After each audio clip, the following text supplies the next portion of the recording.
Kesalahan-kesalahan pengelolaan keuangan usaha. Masalah yang paling sering saya dengar dari kawan-kawan UKM adalah penjualannya ada, tapi uangnya nggak ada. Beberapa tahun yang lalu saya juga di posisi ini. Bahkan lebih lama lagi agaknya pengalaman ibu saya dulu ketika jualan kain batik. Ambil di Jogja, lalu jual di Lampung. Waktu itu ibu saya pakai strategi nitip ke pedagang keliling. Dulu masih banyak sales door to door membawa berbagai macam barang, mulai pakaian, sepatu, hingga pecah belah. Disenangi ibu-ibu karena bisa kredit, barangnya habis, uangnya juga habis, dan usaha ibu saya pun juga ikutan habis.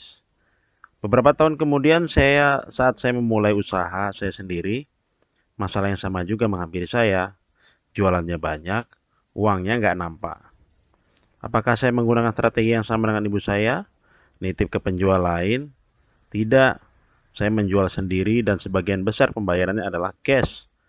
Lalu, kenapa hal itu terjadi? Saya mencatat ada beberapa kesalahan mendasar. Kesalahan yang saya dan kawan-kawan UMKM lakukan yang menyebabkan uang bisnisnya raib, hilang tak berbekas.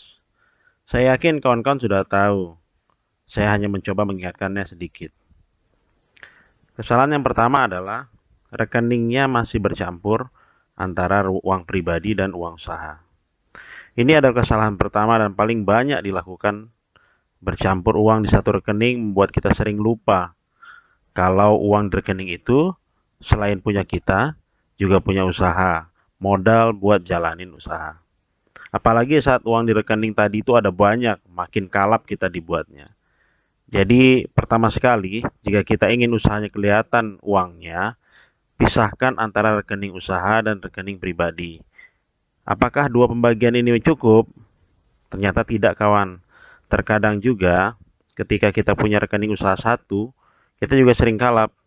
Kalap belanja stok, belanja bahan, aksesoris toko, kelas bisnis yang belum dibutuhkan, sampai sok-sokan jadi bandar traktir kawan-kawan.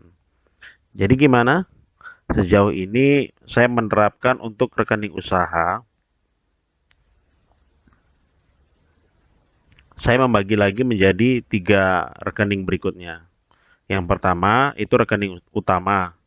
Ini kita gunakan untuk menerima semua transferan dari konsumen dan melakukan pembayaran ke supplier. Kedua, rekening operasional untuk pembayaran kegiatan operasional usaha seperti gaji, sewa, listrik, air, dan biaya lainnya. Yang ketiga adalah rekening laba. Ini untuk menyimpan laba bersih dari usaha kita. Sedangkan satu rekening lainnya, yaitu rekening pribadi, akan diisi oleh gaji kita dari usaha yang kita jalankan. Gaji, sebentar ya, nanti kita jelaskan dalam kesempatan berikutnya. Untuk awal, buat dulu rekeningnya ya.